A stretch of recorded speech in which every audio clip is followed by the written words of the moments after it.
Va. Bueno, para ubicarnos un poco, para aquellos que no nos conozcan, nosotros somos un estudio que tenemos la sede aquí en Sevilla y no pongo esta foto para que evidentemente conozcáis el centro de Sevilla, que muchos de vosotros lo conocéis, sino porque cuando a nosotros nos empiezan a invitar a dar conferencias y demás, tenemos que reflexionar, siempre nos dicen, pero ¿vosotros qué hacéis? Y nosotros mismos nos preguntamos, ¿nosotros qué hacemos? O sea, si hay una característica común en nuestra obra, que no, nosotros creemos que no, porque nosotros somos, en nuestra carrera la hemos forjado, digamos, a base de lo que hemos podido. Entonces hay cosas pequeñas, cosas grandes, hay concursos públicos, hay pequeños encargos privados, o sea, que no hay como un cuerpo común en todo ello, pero la gente sí identifica como una forma de trabajar que nosotros en nosotros mismos hemos tenido que intentar analizar de dónde viene. Y yo creo que en parte viene de habernos criado en un entorno como este. Yo desde que me fui a estudiar la carrera, Juanjo en Sevilla desde que nació, pero realmente yo soy de Ayamonte, en el fondo no es un entorno concreto, no es la ciudad de Sevilla, sino que responde a unas genealogías de ciertas ciudades, ¿no? Que son ciudades que vienen de su pasado islámico, son ciudades abigarradas, con una trama muy densa, ¿no? Pero llena de poros. En el caso concreto de Sevilla, toda esta trama viene de sus 8 siglos de que los árabes vivieron en ella, pero que realmente la configuración actual es a partir de un proceso de densificación que surge a partir del siglo XVI, ¿no? Cuando empieza el comercio con América y es la ciudad, realmente el periodo económico más boyante de la ciudad. Hasta entonces la ciudad de Sevilla era el centro histórico más grande de Europa, pero realmente es un centro totalmente hueco.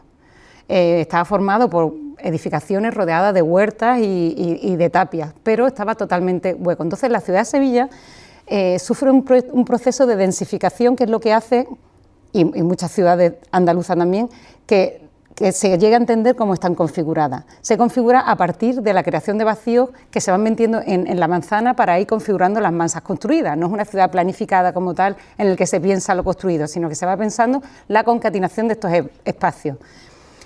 Mira, por ejemplo, es una manzana típica de Sevilla, la manzana de Virgen Estompero, que mide 100 por 100 metros. Lo hemos cogido como ejemplo para que veáis que aproximadamente una manzana es lo mismo que mide una manzana del Plan Cerdá, que todos tenéis en la cabeza, ¿no? Pero la creación de estas manzanas es una creación, esta es la manzana en origen, una manzana que estaba llena de huertas y de tapias y construida en el perímetro. Y a medida que la ciudad va densificándose, se va creciendo hacia el interior, conectándose con una serie de vacíos que van concatenándose. Por eso esa ciudad abigarrada, esa ciudad donde lo público y lo privado se confunde, donde lo doméstico y lo público también está confundido, y una ciudad que está construida a partir de una serie de espacios intermedios, que son los adarves, las galerías, los soportales. Entonces, podemos decir que la ciudad islámica, o esta ciudad que deviene la ciudad islámica, se configura más a partir de los vacíos que de los llenos. Y eso es al final lo que nosotros creo que hemos heredado, ¿no? Esa suerte como de espacios intermedios, de espacios colchón que no son ni dentro ni fuera, que no son ni públicos ni privados, que te invitan a entrar pero no te dejan pasar, ¿no? Que se ocupan en diferentes épocas, que se van modificando con las estaciones y con las necesidades. Y eso es lo que yo creo que al final hemos incorporado nosotros a nuestra obra y que puede ser como el nexo común, donde nos identificamos y nos sentimos cómodos. Claro, actuar en la ciudad consolidada tiene algo de esta foto, ¿no? Esta es una foto de un meteorito en un museo de Houston, donde los niños están metidos en esa geometría tan retorcida, pero ellos han ido como acomodando su propia geometría a ese meteorito y se le ve como plácido, ¿no? Siza decía que a los proyectos se le da mucha vuelta hasta que llegan a la forma del gato acostado, ¿no? Ese gato que está como acurrucado, que no sabe por qué, pero ha llegado como a una posición como imposible, pero está plácido y asentado, ¿no? Pues esa es la forma en la que nosotros entendemos actuar en la ciudad histórica, ¿no? En la ciudad consolidada. El primer proyecto del que hemos hablado aquí algunos tiene algo que ver con eso, ¿no? De acomodar una geometría, la geometría deseada a la geometría dada. Es un pequeño taller de cocina, son 45 metros cuadrados, que está encima de una calle. Esta es la sección por el local, está en una calle de 3 metros y tiene un pequeño patio al fondo de 1,20 m. O sea, nosotros siempre decimos que en Sevilla, cuando Fernando Higuera habla del rasco a infierno, nosotros nos reímos porque digo, es que Sevilla todo es un rascainfierno, ¿no? Al final parece, si lo dibujamos así, parece casi una ciudad excavada, ¿no? De la sección de lo por donde entra la luz son secciones mínimas, ¿no? Pero bueno, estos son de las cosas que llega un día un amigo y te dice, oye, te voy a hacer un encargo, te voy a encargar un restaurante, pero no es un restaurante en sí, es un taller de cocina. Y he alquilado un local que está súper bien, vamos a verlo. Y ahora tú llegas al local y tiene 45 metros cuadrados. Cada vez te lo va poniendo peor, pero te dice, bueno, venga, no. Y ahora llegas a ver el local y de repente ves este local, ¿no? 45 metros cuadrados con un pilar en el centro. O sea, no, yo decía, bueno, ¿qué hacemos con esto? Claro, este era el local, tal como llegamos, además en su día habían hecho como un intento de convertirlo ahí en unos aseos, entonces decía, y tenemos unos aseos, los podemos aprovechar. Y yo decía, bueno, no sé qué vamos a hacer con esto, ¿no? Estos amigos nuestros, contaba antes, ellos tienen un restaurante en Sevilla, que es un restaurante bastante famoso, pero ellos empezaron en su día en un garaje, algo underground, que uno de ellos cocinaba, tú llamabas a la puerta, entrabas y te hacía de comer allí una mesa grande, hasta lo que daba, ¿no? Se cerraba cuando ya se llenaba la mesa, cocinaba en directo, comíamos todos allí y luego se iba. Eso no tenía ningún tipo ni de licencia ni absolutamente nada. Entonces, aquello se le empezó a ir de las manos, se empezó a hacer famoso y dijeron, oye, vamos a tener problemas porque esto ya se está convirtiendo... Claro, tú pagabas, no eras altruista, o sea que tú pagabas poco, pero pagabas. Entonces, decidieron montar el restaurante este que tienen en Sevilla y... El restaurante va bien, el restaurante es muy grande, pero ellos echan en falta esa primera experiencia directa de la relación de cocinar con los amigos, en una única mesa, y deciden cogerse ese local y volver los hermanos a trabajar juntos en lo que ellos consideran, por eso le llaman un taller de cocina, porque podían hacer cursos o era algo como más experimental, que el cocinero cocinaba y la gente se sentaba. Ellos nos cuentan como esta filosofía y nos dicen que hagamos algo con todo esto, ¿no? Claro. Nosotros vamos y encontramos el pilar de 45 metros, todo sonaba muy bien, excepto las condiciones del local. Pero claro, a partir, hay una historia que ellos nos está contando y parece que más que el hecho de comer en sí, es casi un hecho litúrgico, ¿no? Y también un hecho que remite como al centro, como de congregarse, ¿no? Y al final la forma, hay una forma muy poderosa que siempre predomina en esto de la congregación, que es el círculo, ¿no? Claro, empezamos con el círculo, el pilar, nosotros... Una cosa que sí hemos aprendido en todos estos años de profesión es que cuando hay un problema tan grande, más que lucharte con él, es aliarte, ¿no? Es como la técnica del judo, ¿no? Que tú aprovechas la energía de la patada que te da para devolver, ¿no? Es como la inercia la utilizas para devolver el golpe, ¿no? Pues nosotros decíamos, el pilar no se puede convertir en un problema sino en un aliado. Y claro, uno empieza a hacer estos dibujos, ¿no? De una mesa donde todos se reúnen y también vienen a la imagen, pues imágenes fetiches que uno tiene. Uno no sabe muy bien qué fue primero, si la imagen, la idea, ¿no? Pero esta imagen de Aldo Van Eyck, ¿no? De este niño dando la vuelta en el pilar, era como recurrente, todo remitía al centro. Y finalmente se da como esta historia como del meteorito que hemos contado, pero que también aparece mucho en la idea del cangrejo ermitaño, ¿no? El cangrejo ermitaño, que sabéis que ese cangrejo no tiene concha propia, sino que va utilizando las conchas que están olvidadas o en la playa y ellos la ocupan. Entonces se trataba de meter una geometría rotunda como es el círculo dentro de un espacio encontrado, que era ese pequeño local. Claro, esta estrategia...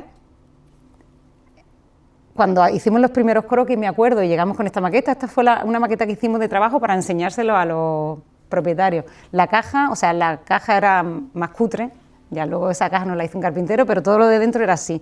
Recuerdo el día que se lo enseñamos y ellos decían, se quedaban como sorprendidos, nunca se esperaban esta geometría ahí dentro, ¿no? Recuerdo que me mandan un WhatsApp por la noche y dice, ¡jo, María!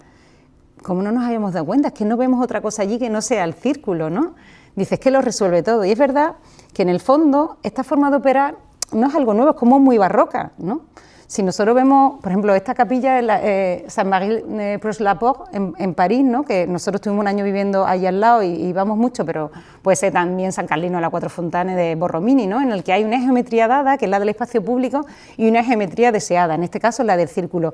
Y en medio, ¿no? Es donde se resuelven todas esas tensiones, son de capilla o de espacios servidores.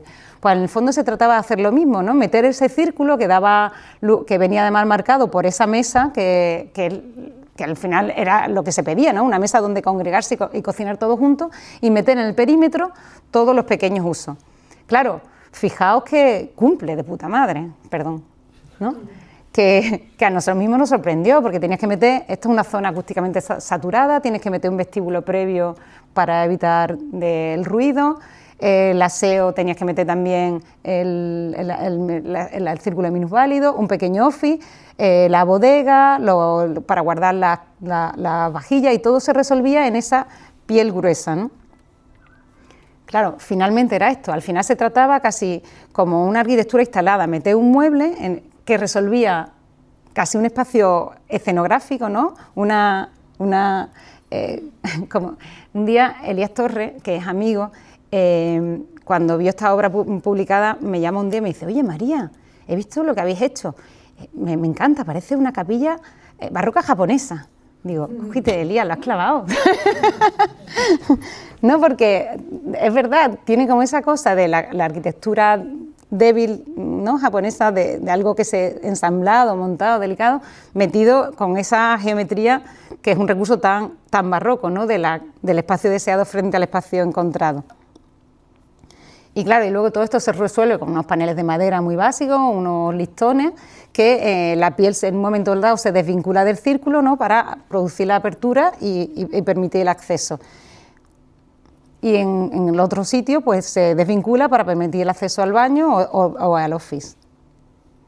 Claro, nosotros siempre decimos que no hay proyecto pequeño, ¿no?, que todo proyecto tiene su reto, si uno se lo pone así. También es que recuerdo que cuando hicimos este proyecto estábamos prácticamente sin trabajo, y entonces un día alguien nos preguntó: bueno, ¿y vosotros qué hacéis ahora? Y digo: bueno, nosotros ahora hacemos un mueble bar, porque estábamos haciendo un mueble bar, ¿sabes? Una cosa que era como... Pero tenían nuestros retos, ¿no? Por ejemplo, uno de los grandes retos es que todos los listones, cuando llegan al centro, claro, no es un radio de bicicleta, al llegar al centro tiene una sección, y si queríamos que fuese muy tupido, cuando va llegando al centro se van estorbando, ¿no? Entonces, ¿cómo resolvemos eso? Claro, y nosotros, aunque somos, yo qué sé, salvando la distancia, ¿no?, pero creemos que hemos hecho lo mismo que otros. No, fuera de broma. Mira, este es el encofrado del Museo del Tesoro de la Catedral de San Lorenzo de Franco Albini. Por cierto, una de las obras preferidas de Enric Miralles, ¿no? Claro, Albini, cuando nosotros vimos esta foto, estaba la solución. Albini lo que hace es que uno de cada dos listones desaparece para llegar al centro y resolver ese problema geométrico. Nosotros lo vimos y dijimos: pues ya está, es lo mismo que hicimos nosotros. Tiempo después dijimos: hostia, fíjate, esta obra que tanto nos gusta, al final nos ha dado la solución para esto de esta obra tan pequeñita del taller. O sea, al final nos hemos enfrentado al mismo problema constructivo, ¿no?, en épocas diferentes y con problemas diferentes, pero al final es el mismo problema constructivo.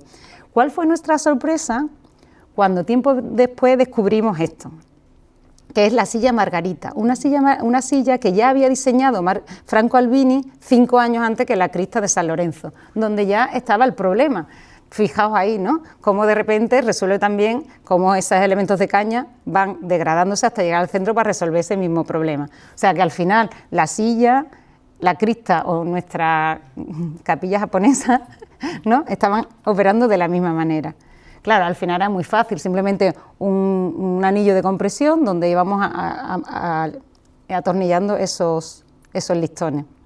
Claro, nosotros siempre le intentamos decir a nuestros alumnos, o le intentamos transmitir la idea, que la historia de la arquitectura no es una disciplina paralela al proyecto. La historia no es una disciplina, sino que es como una continuidad de los saberes arquitectónicos, ¿no? Incluso a nosotros nos gusta pensar que todos los arquitectos en todas las épocas han enfrentado sus problemas con lo que tenían a mano, ¿no?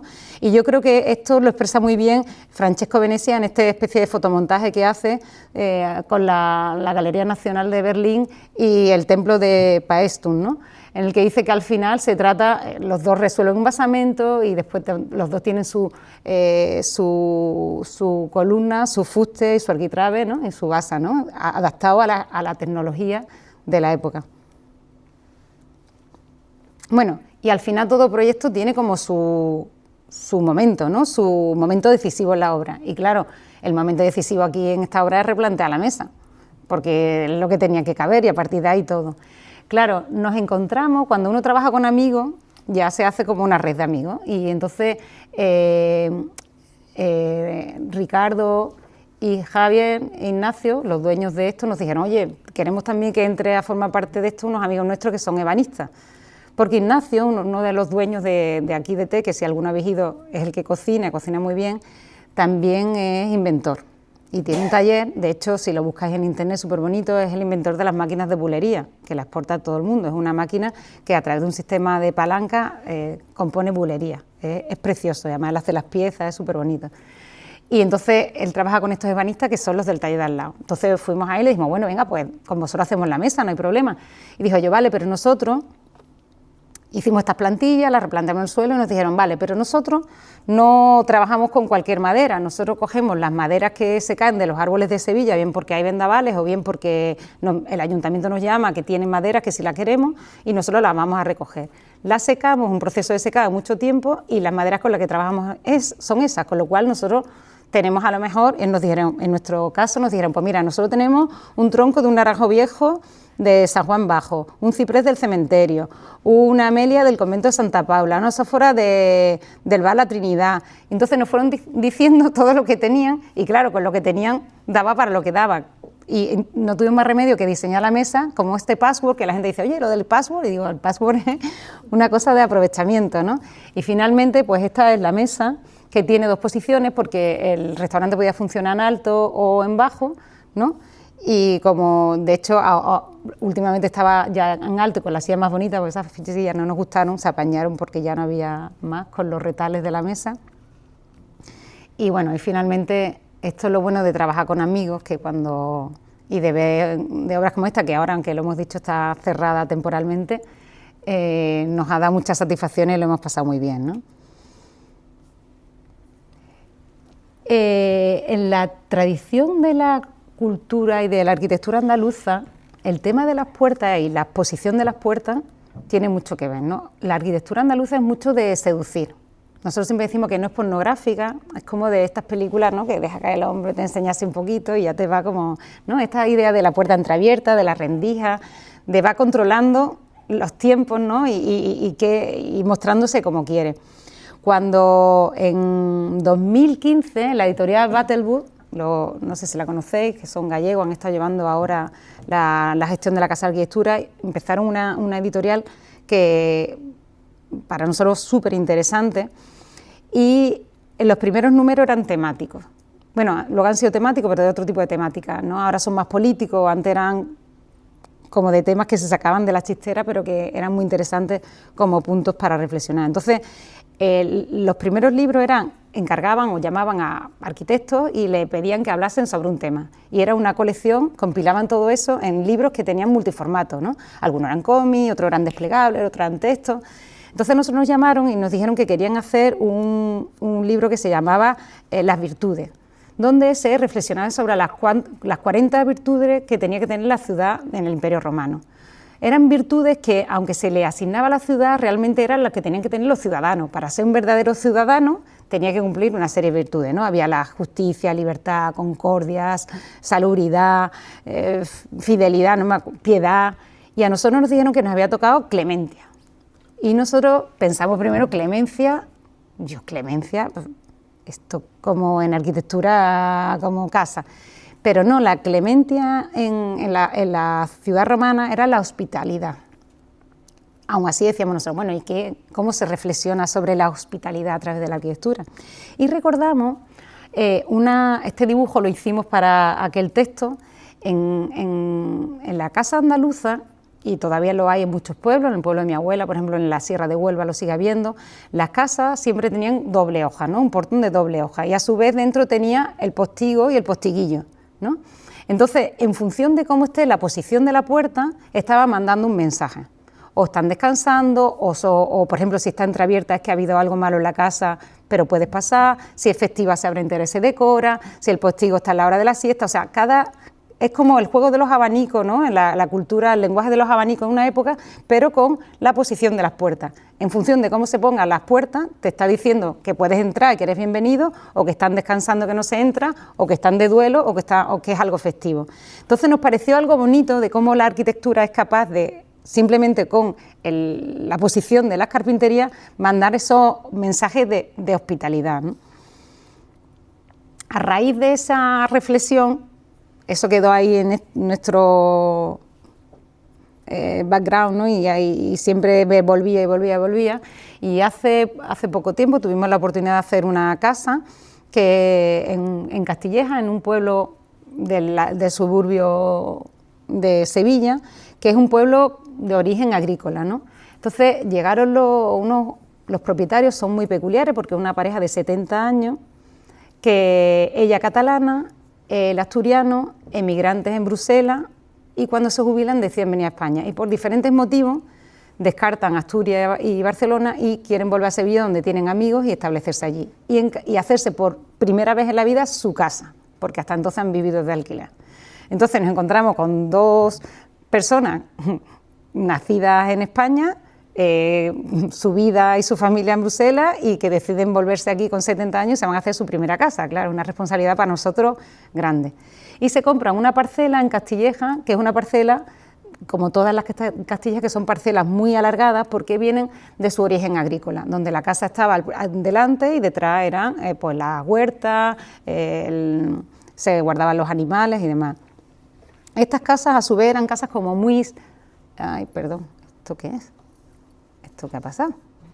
Ah, vale, aquí, sí. Eran casas como muy seriadas, ¿no? En el que siempre son muros paralelos, todos los muros iguales y la casa al fondo. Nosotros intentamos operar de la misma manera. En cuanto a la organización de la casa, seguí con ese sistema de seriación que organizaba la casa. La casa se organiza en 9 pórticos, realmente son 9 pórticos virtuales, porque ya veréis que son, algunos se van construyendo, otros se van ahuecando y otros son patios, ¿no? Pero la casa está modulada en 9 pórticos. Otra de las características fundamentales de la... Perdón, ¿qué ha pasado aquí? ¿Por qué no me pasa ahora otra vez? ¿Por qué no pasa? No sé qué está pasando.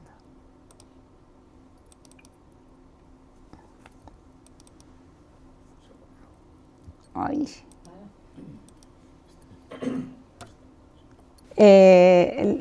Ellos nos piden también un programa, o sea, como lo típico, primero empiezan a pedir el programa como un dormitorio, pero nos dicen una característica que para nosotros creo que es fundamental para la casa. Nos dijeron, nosotros queremos una casa donde no nos perdamos de vista en ningún momento.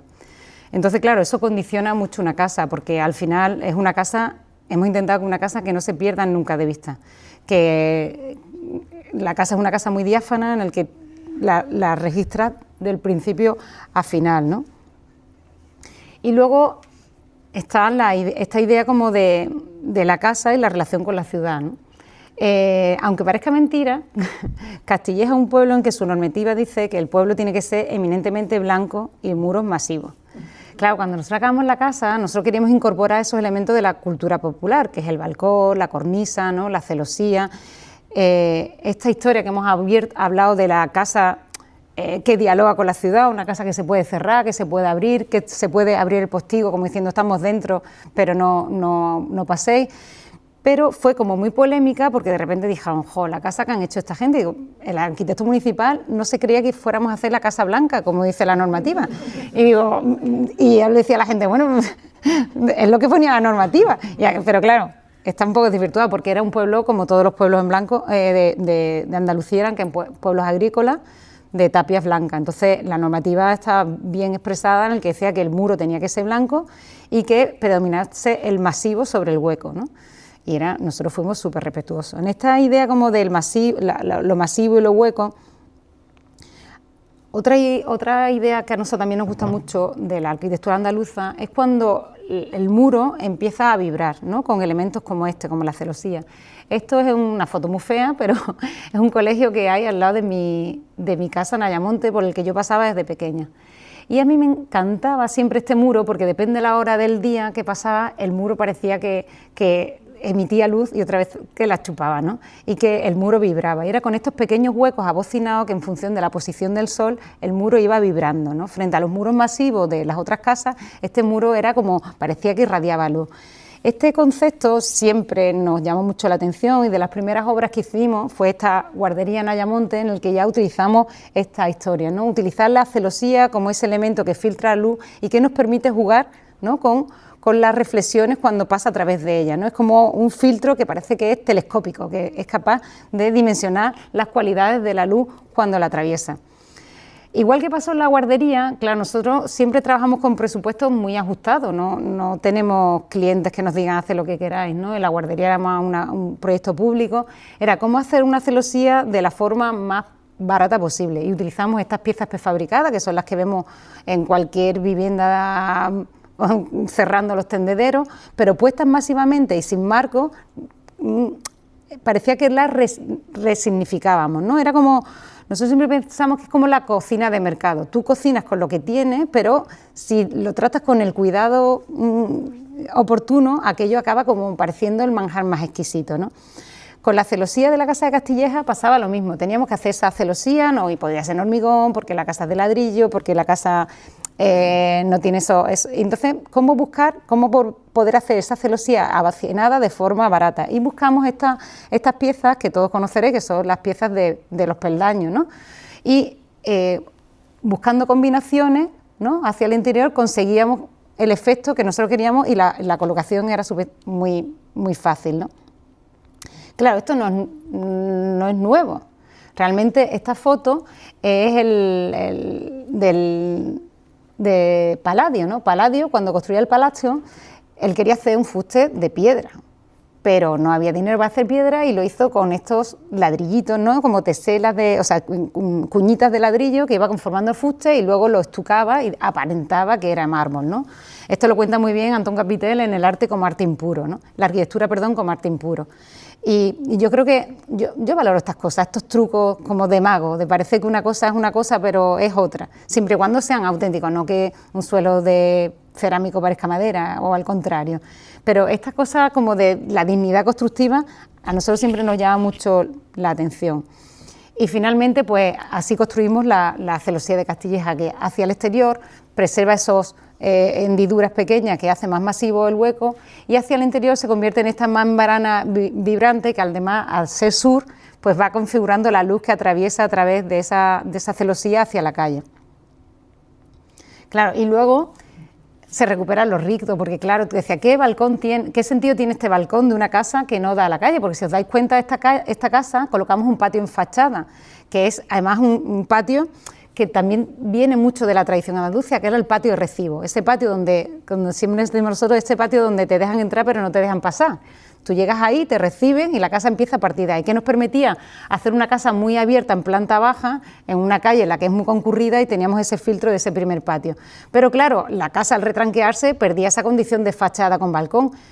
No veíamos por qué, ¿no? Entonces hacemos como esta especie de balcón, de pasarela volada en que nos recoge la entrada y nos protege, y acaba emergiendo hacia la fachada para participar como del rito, ¿no?, de la fiesta. En esas ideas que siempre tenemos, que la casa, aunque sea un encargo privado, no puede dejar la calle de lado, ¿no?, tiene que participar de ella. Hay una frase súper bonita que decía Machado, que decía: reparad en que hay muchas maneras de decir lo mismo que no son lo mismo. Cuidad vuestro folclore y ahondad en cuanto podáis. Nosotros esto lo tenemos muy presente. No somos tradicionalistas, pero sí creemos que la tradición se puede revisitar, ¿no? Y podemos aprender mucho tanto de la cultura como de los espacios arquitectónicos como de las técnicas constructivas, ¿no? Y participar del folclore, aunque nosotros no seamos rocieros, ni somos taurinos, ni nada de eso, pero sí reconocemos una cierta cultura, que no en el caso del toro, pero sí en el caso de las fiestas populares, que al final acaban haciendo ciudad. Bueno, luego otro aspecto era el tema de, ellos nos pidieron también, que tenían 70 años, que por favor la casa no se alargara mucho en la construcción, porque si no, no la iban a disfrutar. Luego tuvieron la mala suerte que nos cogió el COVID y la casa se alargó un poquito más. Pero estamos por un sistema constructivo, en esta idea como de la idea agrícola, de la casa repetitiva, un sistema metálico que a su vez fuera rápido construido, con forjado de chapa colaborante, pero que también tuviese en cuenta que estas casas de pueblo, las medianeras eran compartidas, y además antiguamente muchas de ellas pertenecían a la misma casa, con lo cual demoler esta casa y construir una cimentación muy cercana a las casas de al lado nos iba a producir problemas, con lo cual hicimos un sistema constructivo en el que en un lado retranqueábamos los soportes y se producía un vuelo, y en otro pegábamos dos soportes tanto que las cargas transmitidas eran muy poquitos, ¿no? Y podíamos hacer una cimentación compartida más ligera. Pero a su vez, porque en esta idea de separarnos de los bordes volvemos a tener como esos espesores densos de los que hablábamos, que ya veíamos en el taller de cocina, ¿no? La distancia entre el círculo y el perímetro nos permitía ese círculo denso donde meter los usos. También lo habíamos llevado a cabo en esta casa 10×10, en el que creamos un cinturón perimetral y que nos permitía también retranquear la estructura, hacer todo el cinturón volado, también por un problema de medianeras con los vecinos, y hacer esta como estructura en esvástica, como de estos rusos que se van apoyando uno encima de otro, y esta casa se resuelve solamente con los 4 pilares de las esquinas, y dejábamos ese colchón perimetral que resolvía la circulación, el vestíbulo de acceso, los cuartos húmedos y todos los espacios servidores de la casa, con lo cual en esta casa, esos 2 pequeños hombros, esas 2 bandas laterales donde se mete la estructura, pues en una acoge las circulaciones, las instalaciones, veis la rejilla, ¿no? Ellos traían muchos libros, todo el almacenaje de una vida entera de traslado que llega aquí y se mete en esta banda, ¿no? Veis ahí la rejilla, todo se equipa, todas las instalaciones y todo se equipa en esa rejilla, y en la contraria se crean esta es la sección de la casa, unos lucernarios que hace que la casa sea un galpón de una única nave, en la parte central quedaba bastante oscura, ¿no? Porque estaba iluminada por los 2 lados. Entonces nos permite crear unos lucernarios que a su vez están conectados a unos sensores, y cuando llega a una temperatura se abre y creamos un efecto chimenea en la casa que funciona muy bien. Porque claro, ellos, pobres ilusos, venían, aunque eran oriundos de aquí, habían hecho toda su vida en Bruselas, y llegaron y nos dijeron, no, en Sevilla no queremos aire acondicionado. Y nosotros dijimos, mira, yo te estudio todos los sistemas pasivos que tú quieras de aclimatarte la casa, pero el aire acondicionado lo vas a tener que poner, porque a 50 grados tú puedes mover todo el aire que tú quieras, pero no puedes. Entonces, bueno, la casa tiene un sistema de aire de suelo radiante refrescante, que el refrescante en Sevilla no funciona muy bien, o sea, hay que ponerlo muy poco porque tenemos un índice de humedad muy grande y entonces condensa. Pero sobre todo este sistema de ventilaciones cruzadas, de ventiladores que sí funciona realmente bien. La casa necesita muy poco aire acondicionado, lo necesita, o sea, el 15 de agosto lo necesita, pero retardamos mucho la utilización del aire acondicionado y se utiliza solamente, de momento funciona bastante bien todos estos sistemas que hemos implementado. Bueno, y nuevamente pues esos colchones también sirven para los núcleos húmedos, que también ventilan por estos sistemas de lucernario que también se controlan por los sensores y por mandos a distancia. Esto también es interesante porque esto entra parte de nunca nos perdamos de vista. La casa, incluso para lo que son los baños, no te pierden de vista, están abiertos a los dormitorios, siempre esta idea, buscar cómo articular los espacios para tener cierta intimidad en el momento que quiera, pero no perderse de vista. Bueno, y luego un tema que es el color, que a nosotros siempre nos vuelve locos, porque ¿de qué color son las cosas? ¿Y por qué son de ese color, no son otras, ¿no? Entonces nosotros sí que teníamos bastante claro que queríamos marcar un color los pórticos, ¿no? Porque era como el diapasón, lo que va marcando el ritmo de la casa, ¿no? Y estaba bien como significarlo, pero ¿de qué color? El color es una tortura. Y entonces, claro, en la era del WhatsApp, el color también ya entra en un debate con los propietarios. Nosotros buscábamos referencias y decíamos, bueno, pues el color que no sea color, ¿no? El color del minio que siempre tenían las estructuras, las primeras case study houses en Estados Unidos eran también de ese mismo color, porque era básicamente la protección que se le daba para el óxido. En Castilleja hay muchos muros que tienen esta especie de almagra, ¿no? Que se decolora y que creíamos que podía ser ese color, pero dentro de ese color hay mucha capa de colores y claro, empiezan los mensajes de WhatsApp, ¿no? Y pues yo he estado en la obra, pues he visto la muestra, pues yo he visto color. Bueno, esto fue una verdadera, esto nos llevó para meses, pero cuando la propiedad se implica tanto que durante la obra, a ver, no, aquí se me ha saltado una foto, no se ve, porque esto es increíble, ahora se ve una foto así y otra, ¿no? Bueno, ellos cada vez que nos recibían vestidos de rojo. Hay una foto que aquí yo lo veo, vosotros no lo veis, pero que también está en la obra vestido de rojo, siempre vestido de rojo. Bueno, y después otra de las cosas, que me parece que ya no vamos a tener suerte con el proyecto, sí. Otra de las cosas es que cuando nosotros le preguntamos a nuestros clientes cómo quieren que sea su casa, ellos siempre dicen, bueno, pues yo quiero que tenga un cuarto de baño, 2 dormitorios, 3 no sé qué, una piscina, no sé. Y nosotros siempre decimos, no, vamos a ver, no me interesa eso se resuelve. O sea, nosotros siempre pensamos y siempre hacemos una pregunta, para nosotros una casa es ese sitio donde tú siempre quieres volver cuando estás mal, o donde sabes que te sientes a gusto y no sabes muy bien por qué, ¿no? Entonces le decimos, no, nos tenéis que decir, o sea, ¿dónde habéis sido realmente feliz? Y hacer un verdadero esfuerzo por transmitirnos qué tenía ese sitio donde volvéis en vuestros recuerdos para sentiros a gusto. Y se quedaron así y digo, bueno, no sé, vamos a pensarlo. Y por la noche Gemma me manda esa foto, Gemma es la propietaria. Dice, esa es la foto de mi casa en Barcelona, la casa de mi abuela, y esa soy yo de niña. Y yo siempre recuerdo ese patio como un verdadero sueño. Había un caqui y un pozo, es lo único que recuerdo. Pero recuerdo que ese es el sitio donde yo siempre digo que he sido más feliz en el mundo. Y digo, vale, digo, Gemma, yo un pozo no te puedo hacer porque no está permitido en Castilla los pozos, pero te voy a hacer una alberca que se va a tener una ducha, que se llena de agua y te puedes meter con tus amigos y sentarte en ella, y después cuando ya no lo estés utilizando tiene un grifo y el agua se sale y la utilizamos para riego, ¿no? Y un caqui pues te lo intentaré plantar, no sé cuánto tardaréis tú en disfrutarlo el caqui en crecer, ¿no? Claro, y ahí viene otra cosa bonita de cuando haces una casa, que es trabajar con lo inorgánico, ¿no? Y con lo intangible, que es con los sentimientos y la memoria de la gente, y con lo inorgánico como lo que ya no depende de, no es un material orgánico, no es algo que tú dispongas, es algo que tú marcas un plan y tienes que hacer cómplice a la familia para hacerlo, ¿no? Nosotros hicimos este porche a doble altura, le pusimos un cañizo porque nuestra idea es que en el futuro sea la vegetación la que proteja realmente la casa, ¿no? Y los hicimos a ellos partícipes de este proceso que ahora dependía de ellos.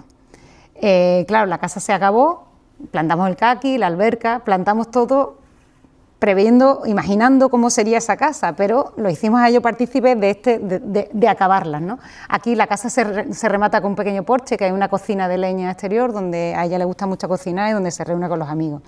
Claro, la casa acaba y yo, durante meses y meses, ella cada X tiempo me va mandando estas fotos. Ahora hay los pájaros, ahora han crecido las flores, ahora han crecido... Y cuando ya yo llego a su casa, que voy mucho a visitarlo, porque claro, ya sean casi abuelos de mis hijos, me hacen mermelada, tengo mermelada, ven para acá, claro, no tienen familia aquí. Y la casa, pues es súper bonita porque la han hecho de ellos, pero también es como nosotros nos la imaginábamos, ¿no?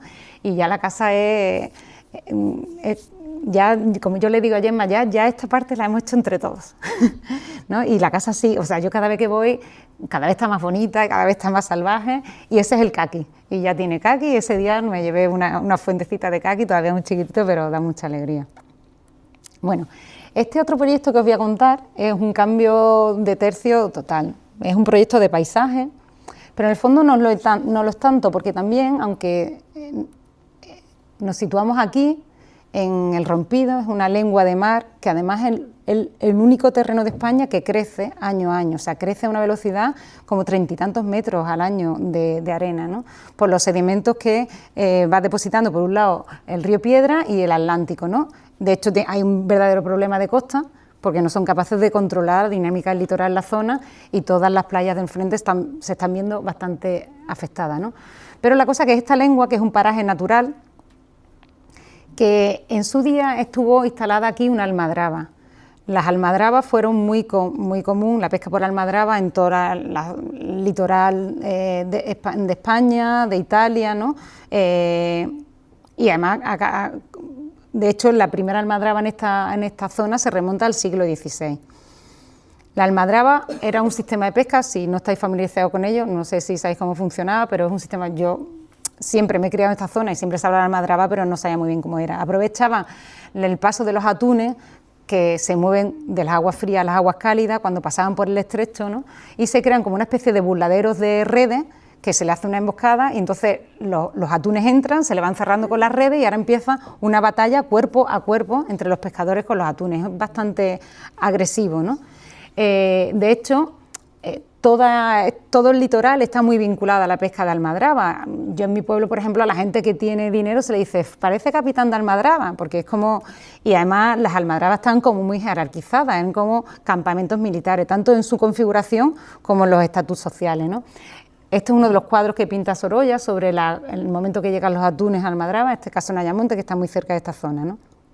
Pero el caso que a nosotros nos llaman porque en esta lengua, que es un paraje natural, existe un antiguo poblado, ese poblado que era un campamento de una base de almadraba. Estas son algunas imágenes de la pesca de atún con almadraba. Si las imágenes fueran color, hay una peli fantástica que es Stromboli, que se ve y es esto es una mancha roja, o sea que era una cosa bastante sangrienta. Y como os decía, las almadrabas estaban como muy jerarquizadas, ¿no? Los galpones de las mujeres, las de los hombres, los de los apeos de donde se guardaban todos los atrezos de la pesca, la casa del capitán con una situación privilegiada, ¿no? Y un embarcadero. Bueno, esta es más o menos la composición de todo esto que os estoy contando, ¿no? Cuando nosotros llegamos allí, claro, aquí la naturaleza es salvaje y crece a una velocidad brutal. Si veis la fotografía de los vuelos americanos del 45, del 56 o del 73, fijaos cómo la vegetación es imparable, o sea, todo lo va devorando. Es de los sitios que conozco porque lo he tenido que medir, croquizar, meterme allí, que de un mes para otro, de un año para otro, aquello cambiaba. La dinámica de las dunas se van desplazando, la dinámica del litoral, el litoral se va moviendo, o sea, es muy difícil mantener como una foto fija de este sitio, ¿no? Y nosotros llegamos porque en 2015 la almadraba se declara bien de interés cultural. Y se declara bien de interés cultural por su valor etnológico y paisajístico.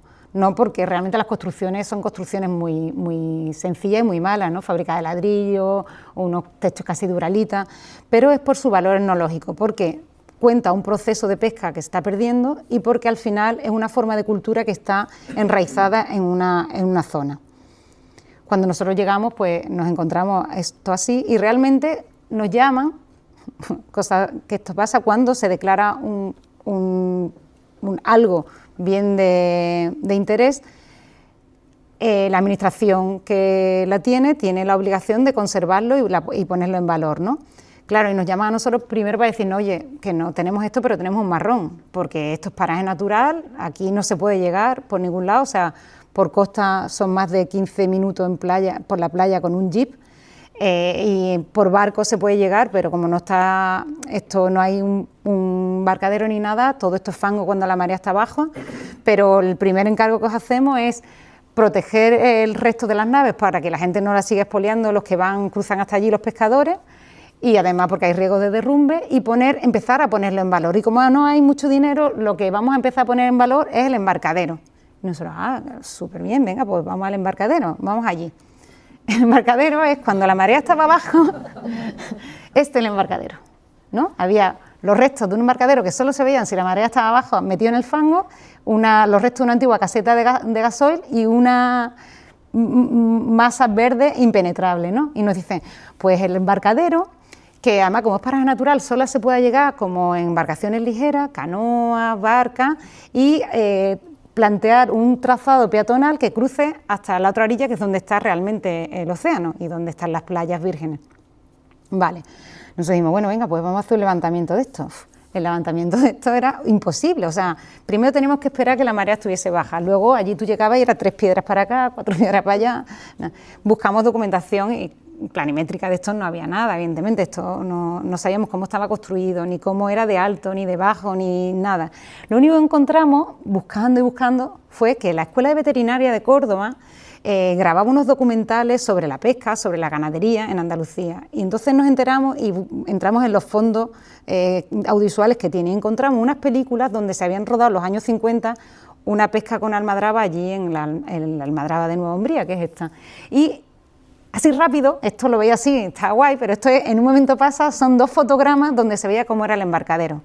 Entonces vimos que el embarcadero tenía una pendiente, que el embarcadero estaba construido con una especie de argamasa, ¿no? Como de tierra, arena, no era un embarcadero de madera, sino era un embarcadero en forma de dique.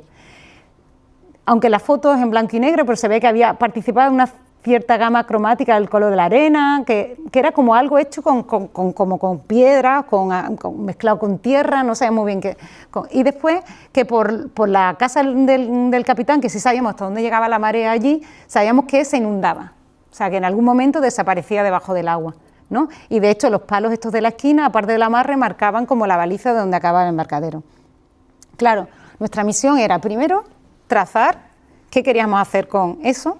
Segundo, qué tono material se le daba a aquello, qué altura teníamos, o sea, todo eran como unas dudas existenciales grandes, que vaya marrón, ¿sabes? Esto es un marrón. Entonces, nosotros queríamos que tuviese como este aspecto, o sea, que la arena acabase mezclándose con la tonalidad de embarcadero. Claro, ¿qué altura tenía? Pues la altura suficiente, estudiamos un estudio de marea, la marea máxima viva, la muerta, la media, para que el embarcadero estuviese casi siempre visto, pero en algún momento del año con las mareas máximas vivas se iba a inundar, porque si no al final nos salía un volumen altísimo, que desde el otro lado iba a ser, claro, un dique, o sea, un embarcadero en forma de dique con un volumen altísimo allí tan masivo. Nos resultaba muy... Entonces, primero era encontrar la cota exacta y luego, claro, a partir de esas piedras el embarcadero no era nada. Entonces, había una ruina de la caseta de gasoil que no tenía ningún valor y decidimos que el embarcadero iba a enganchar las ruinas de esto era así, ¿no? ¿Cómo se marcaba? Bueno, así. Esta parte de aquí, que era la caseta de gasoil, la podíamos incorporar al embarcadero como una zona de descanso. Bueno, decidido cómo iba a ser la geometría y no teniendo muy claro cómo iba a ser el aspecto final, pero queríamos que fuéramos así, luego era cómo se construía esto, claro. Esto no podemos llegar por tierra, porque podemos llegar por tierra, pero son 15 minutos por playa y cuando la marea está baja, y si no por duna, o sea, que tiene que ser con... No podíamos llegar por agua, porque claro, el agua cuando la marea baja es fango y ya nos hundíamos. No hay luz ni agua, no hay ni agua potable ni electricidad aquí. Entonces de repente dijimos, jo, ¿esto cómo se hace? Empezamos a estudiar, y nosotros, Juanjo y yo decíamos, a ver, María, si esto desde los romanos se lleva haciendo, o esto lo hicieron esta gente en su día, sin menos medio que nosotros vamos a poder hacerlo, ¿no? Empezamos a estudiar y dimos con una tesis sobre la construcción de diques en la época romana, en la que se veía cómo se construía como una especie de empalizada y se rellenaba con ánforas y con rellenos de piedras y argamasa del lugar, ¿no? Entonces dijimos, bueno, pues podemos hacer nosotros lo mismo, ¿no? Vamos a utilizar la cimentación existente que tenemos, vamos a ir recogiendo todas las piedras que encontramos, vamos a construir una especie de muros con esas piedras y vamos a rellenar el interior con los restos de escombros y de la propia arena que hay para afianzar el dique y evitar el deslizamiento por las mareas, ¿no? Claro, al principio, el cómo construíamos esos muros también es importante porque la marea cuando subía se inundaba. Y nosotros teníamos que planear los tajos de obra para trabajar cuando el agua estaba abajo y cuando se iba no nos podíamos quedar sin trabajar. Entonces buscamos un sistema que hicimos una especie de hormigón ciclópeo en el que íbamos hormigonando por tongada, íbamos echando un hormigón con fibra que podíamos fabricar allí mismo y con las mismas piedras la íbamos metiendo. Entonces, esta soy yo planificando con el jefe de obra, él me iba tomando, porque una cosa, hicimos un estudio de dinámica del litoral con unos biólogos, pero comprobábamos allí in situ si se cumplía la realidad con los estudios, porque no nos creíamos nada. Entonces cada día mirábamos cuánto crecía el agua, cómo estaba la luna, qué marea íbamos a tener esa semana y podíamos planificar cómo íbamos construyendo esto. Y lo íbamos construyendo así, ¿no? Pues cuando la marea iba subiendo nos veníamos para acá, cuando iba bajando nos íbamos para allá. Y así pues una semana con 3 o 4 operarios y en plan casero, ¿no? Claro, otro tema era que aquello era muy grande. Si nosotros construimos de hormigón y ahora lo acabamos en hormigón, tenía un aspecto como de pista de aterrizaje allí en medio, ¿no? De la nada, o sea, que no era ese aspecto de la piedra medio suelta que tenía el embarcadero original. Nosotros nos volvíamos locos. ¿Cómo acabamos esto para que no sea este impacto? Y claro, la solución estaba allí. Esta es la nave del escurridero. Cuando la almadraba es estacional, las almadrabas funcionaban 6 meses, que eran el periodo porque los atunes se estaban trasladando y 6 meses se cerraban. Y todos los trabajadores, que en esta almadraba, por ejemplo, que llegaron a haber 1000 trabajadores, se iban a Marruecos o se iban a otros sitios a seguir con la pesca de almadraba en otras almadrabas, ¿no? La almadraba se cerraba y todos los pertrechos de la pesca se guardaban hasta la siguiente vez que se volviese a abrir. La forma de protegerlo era plastificándolo y en aquella época se plastificaba metiéndolo en alquitrán. Había unas grandes calderas, se metía todo en alquitrán, se pasaba a escurrir en esta nave que es la nave del escurridero y por eso están todas las paredes llenas de negro y por un suelo hecho con unas acanaladuras cerámicas el sobrante se canalizaba para su reutilización. Claro, a nosotros este suelo nos parecía súper bonito y en el fondo cumplía también lo que nosotros queríamos, ¿no? El agua, aquello se iba a inundar, podía entrar, el agua podía salir, era antideslizante, con lo cual decidimos que el acabado del embarcadero iba a ser algo así. Pero ahora, ¿cómo lo hacíamos nuevamente? Porque allí solo teníamos a los 4 trabajadores y trabajando con el hormigón que podíamos hacer allí en una hormigonera y con lo que podíamos llevar en los jeeps cuando veníamos por la playa. Entonces nos inventamos este sistema, que son unos redondos que soldamos, que entre dos personas lo van poniendo y que además la junta se puede ir simulando y que los tajos iban siendo pues lo que daba el día y lo que podían hacer estos dos. Y así... y así pues fuimos poco a poco con nuestro tiempo haciendo el embarcadero. Y finalmente pues son así estos muros que una vez lo desencofrábamos, luego lo picábamos un poco y luego el acabado de este, que al final rompe la escala, hace que no sea esa pista de aterrizaje, sino que la espiga va rompiendo la escala, que la arena va metiéndose entre la junta, con lo cual se va camuflando. Se baliza la esquina, ¿no? Porque esto no siempre, pero hay una época del año en la que se inunda y la caseta de gasoil se convierte en esta pequeña zona de descanso. Claro, nosotros le decíamos a la Junta de Andalucía, vale, esto está bien, pero realmente con esto la gente no entiende de que, o sea, esto se está protegiendo porque era la pesca para el Madraba, pero aquí la gente no entiende nada. No hay más dinero. Y digo, mira, esto va a ser poco más, pero hay 3 piezas que cuentan muy bien este proceso que estamos hablando, que son 3 piezas que había ahí, que estaban totalmente ruinosas, que era los pozos de la caldera de alquitrán, donde se colgaban las redes para escurrir y la chimenea por la que salía el humo. ¿Por qué no nos dejáis por lo menos esas 3 piezas, que es una rehabilitación filológica, están en muy mal estado, pero si sabes cómo era, las reconstruimos y a partir de ahí podemos empezar a contar algo, ¿no? A quien visite no solamente el embarcadero, sino que está contando algo de lo que pasaba aquí. Era bastante bonito porque esas piezas, que son esas 3 piezas de ahí, tienen algo como de bodegón paisajístico, ¿no? Por una alta, baja, hay como una especie de composición plástica que a nosotros nos resultaba súper atractivo y que sabíamos cómo eran porque había fotos antiguas en las que esto sí aparecía, el embarcadero no, pero esto sí, ¿no? En el que había una escalera central con unos escalones romos por donde subían los bidones, se metía el alquitrán, la chimenea por donde sale el humo y ya se pasaba a una especie de tendero donde se escurría y luego a la nave que hemos visto, ¿no? Y con material de acarreo fuimos cogiendo material de naves que estaban de las propias naves y con eso se reconstruyeron pues estas piezas. Y esto es lo que os digo, ¿no? Esta especie de composición plástica. Y la última operación aquí era unir las 2 orillas con esa pasarela peatonal que tenía unos pequeños inconvenientes. Aquí no podía ser todo fácil, era que estamos en paraje natural, que hay muchas especies protegidas, tanto vegetales como animales, entonces hay algunas que no se podían tocar y que además hay un doble cordón dunar que encima se mueve y que nos pedían que la pasarela cumpliese con accesibilidad universal.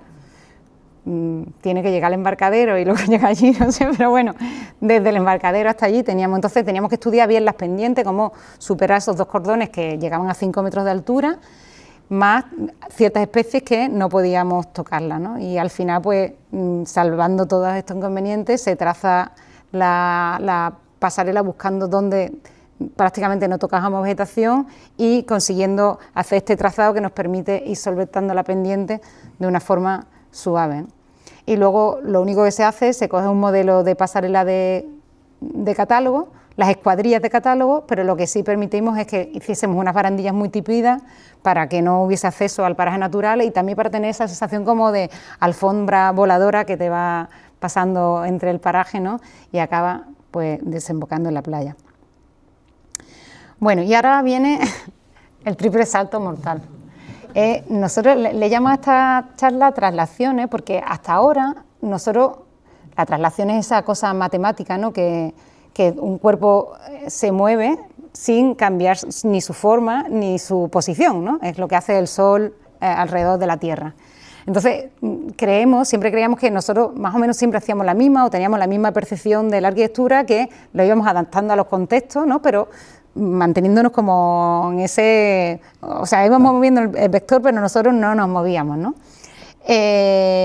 Claro, cuando de repente, lo hemos contado, ¿no? Nos quedamos sin trabajo, un antiguo alumno que teníamos coreano que vino en esta cosa asiática como a decirnos que nos apreciaba mucho, que quería trabajar con nosotros, le dijimos, mira, Jin, no tenemos trabajo, yo no te puedo ofrecer, el de Amaya venía con mujer e hijo, vamos, te voy a ofrecer trabajo si no tengo para mí. Digo, pero yo estoy leyendo que en Corea se están haciendo muchos concursos públicos, ¿por qué no buscas un concurso en Corea y nos presentamos juntos? La única cosa es que busques a alguien de allí porque necesitamos, él vino al poco tiempo y dice, oye, sí, tengo unos amigos. Los amigos eran como más pequeños que Juanjo y yo, o sea, dos amigos, pero me valía. O sea, venga. Woodrow Architect, que eso que has dicho tú, que parece que suena grande, son dos como nosotros. Venga, vale, nos vale. Y empezamos a presentar el concurso. Pero, claro, en ese momento, me acuerdo de esta peli, que era Lost in Translation, no en traslación, sino en traducción, ¿no? Pero en el fondo, el perdido en la traducción al final tiene algo de tú te mueves a otro sitio, pero te tienes que adaptar también, ¿no? Tienes que traducir tu lenguaje allí y el lenguaje de allí para llevarle lo tuyo. Claro, cuando empezamos a hacer concursos en Corea, que hicimos 3 concursos y ganamos los 3, la cosa era que nosotros decíamos, hostia, nosotros que somos tan contextuales, ¿no? Que hemos defendido tanto que el contexto afecta tanto, ¿cómo nos metemos a hacernos unos concursos allí en un sitio que no sabemos ni la lengua, ni la historia, ni la cultura, ni nada? Y en el tiempo que dura un concurso no nos vamos a empapar. Pero los 3 concursos que ganamos, los 3 compartían una característica común, que estaban en esos no lugares, no, en esos Terrenbach, ¿no? Son todos periferias de ciudades que crecen a una velocidad enorme, en la que no hay ninguna referencia, porque Corea fue entera demolida durante la guerra, una guerra que duró 50 años, ¿no? Y que se está reconstruyendo a una velocidad enorme, en el que hay poco patrimonio, y el poco patrimonio está en el centro de la ciudad, pero no en los 3 sitios que nosotros presentamos, ¿no? Que uno era en una ciudad genérica, los 2 en un crecimiento genérico a las afueras de la ciudad, y otro en un puerto industrial, en una parte bueno, donde estaban los militares, ¿no? Bueno, entonces ganamos los 3, estamos construyendo, uno lo hemos acabado y los otros 2 están en construcción. Uno del que no voy a hablar, pero es la biblioteca de Jinju, que es este proyecto de aquí. Otro es el centro de la Marina de Busan, esta es hace un par de meses como estaba la obra.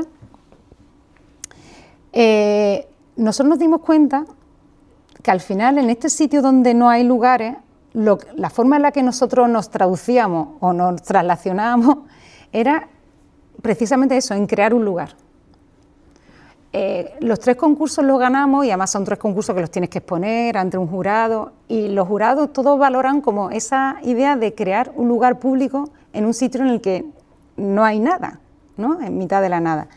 Este concurso que os voy a contar es el que hemos acabado, está en la ciudad de Payu. Payu está en la frontera con Corea del Norte. Es una ciudad que básicamente se creó con los familiares o sea, la gente que se quedó a este lado de la frontera, que pensaba que en algún momento iba a poder volver o se podían reunir con sus familiares, y nunca fue así.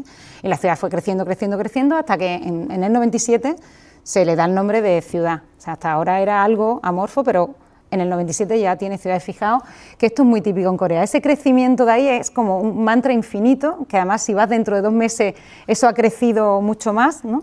En una periferia, todas iguales en cualquier ciudad en la que no hay ninguna referencia.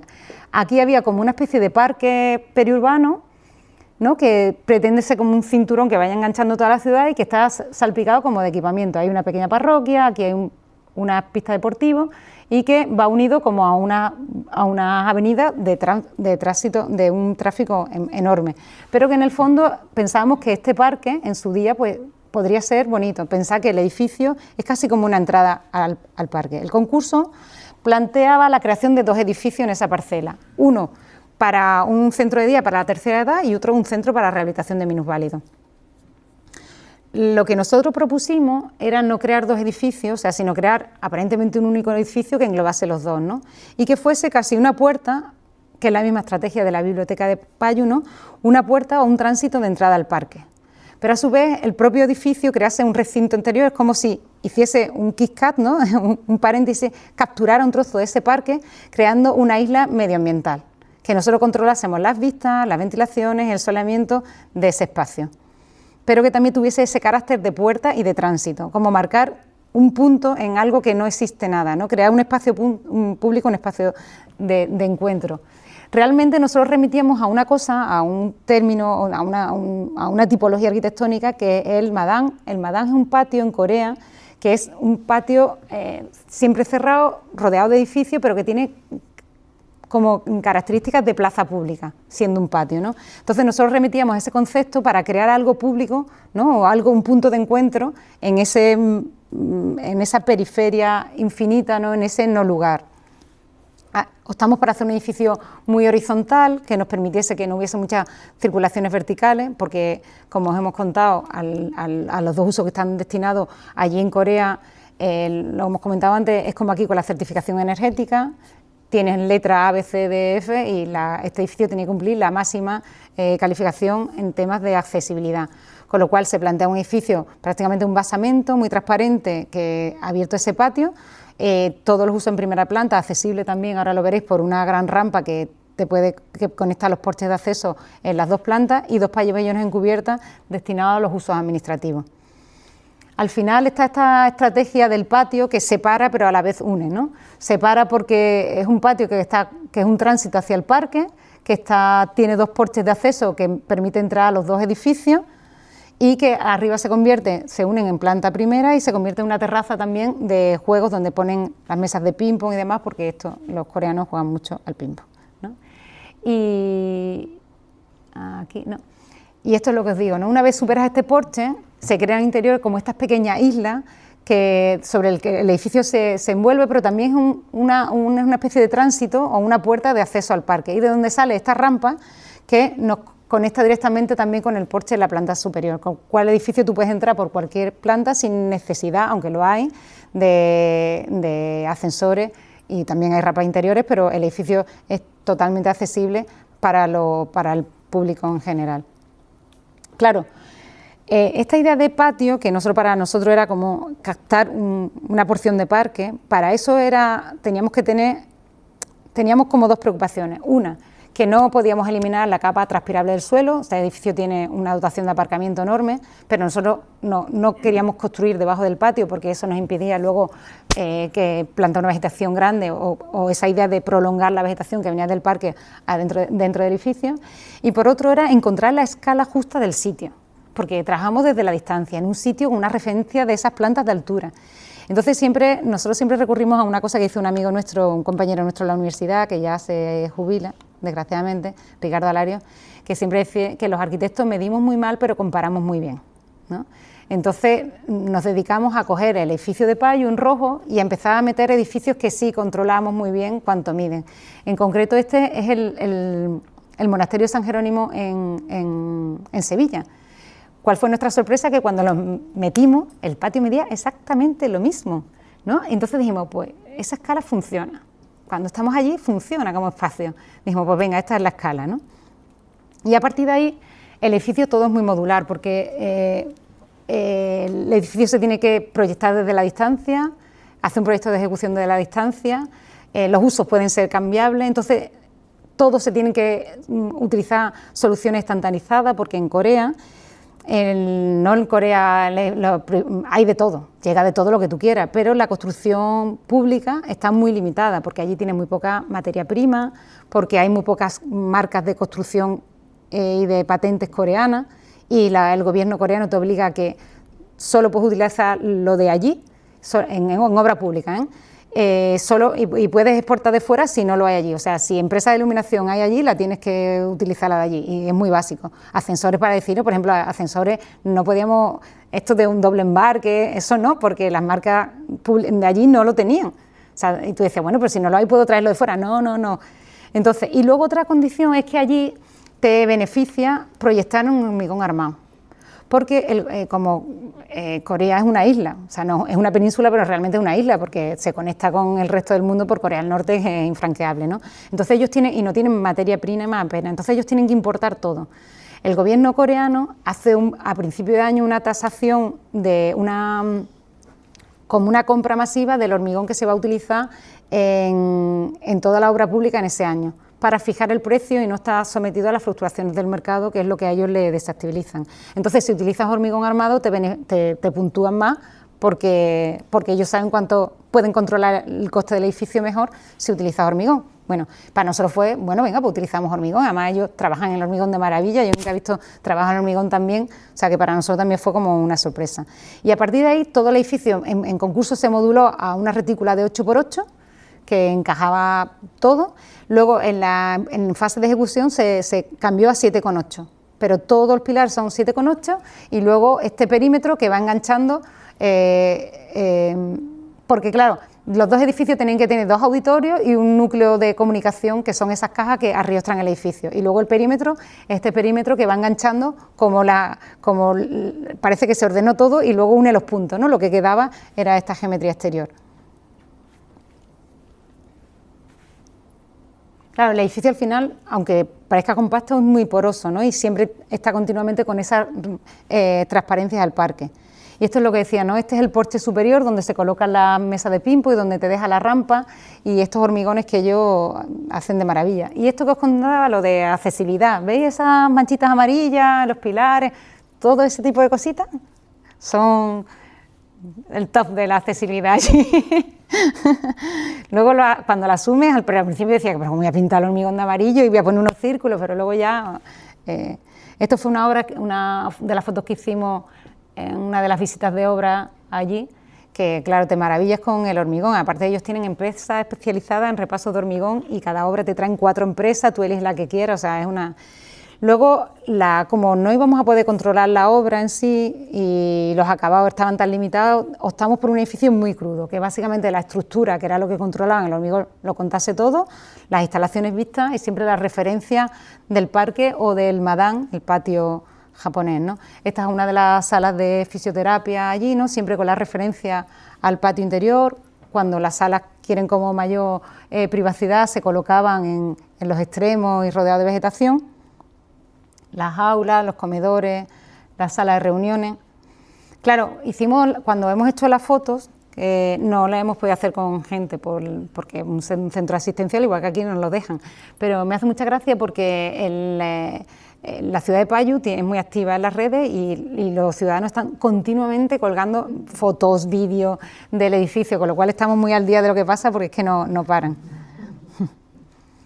Bueno, y al final, bueno, la sección se entiende muy bien los 2 edificios, el vacío del patio que crece la vegetación. Otra cosa también súper bonita de la experiencia de trabajar en Corea es que allí estás obligado a cualquier edificio a trabajar con paisajistas.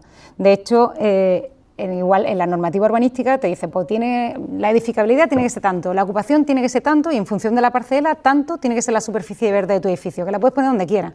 O en fachada, en cubierta, pero la tienes que poner y tienes que trabajar con un paisajista. Y trabajar con ellos ha sido fantástico y además, no sé aquí en el País Vasco, pero nosotros en Andalucía, el tema de paisajes es que ya no queda dinero. Básicamente planta 4 plantitas que se secan a los 3 días si hay para eso y ya está, ¿no? Pero allí desde el minuto 0 nos traen esos árboles de gran porte y el edificio, el proyecto de paisaje está desde tal como acaban, ¿no? Y luego en esta idea como de modulación, esta fachada, que aunque tiene esa forma serpenteante y que va cambiando en altura, también está modulada. Toda la fachada está modulada a un módulo base de 125 que nos crea una galería exterior con lo que nos permite llevar las instalaciones, el mantenimiento de toda la fachada e incluso unos sistemas que tienen aquí que son obligatorios, que son esta especie de rampas de incendio, o sea, hay ciertas chapas de estas que se descuelgan y esas son unas rampas como las que ves en las películas para salir la gente directamente como unos toboganes al exterior, ¿no? Entonces, toda esa doble fachada nos permitía meter los bajantes, que allí por normativa no pueden ir interior, tienen que ir todos por fuera, nos permitía meter instalaciones, las rejillas de ventilación, ¿no? Y crea todo ese aspecto como de fachada uniforme y también de velar o tamizar las visiones hacia el exterior, ¿no? Y finalmente, pues el edificio se convierte en este tránsito que nosotros pensábamos en el parque. Nuestra sorpresa ha sido que esa fusión entre edificio y parque se ha dado incluso antes de lo que esperábamos, ¿no? También porque la vegetación ha hecho su trabajo mucho antes de lo que pensábamos. De hecho, la primera imagen que tuvimos del edificio en funcionamiento fue el párroco de la iglesia al lado, que es youtuber y hacía unos vídeos paseando por ahí y decía, y ahora entramos en el parque, y ahora vamos al edificio, y luego recorriendo todo, ¿no? Y vemos como al final esa sensación que queríamos, como que el edificio se fundiese con el parque de forma natural, pues creo que lo hemos conseguido. Muchas gracias.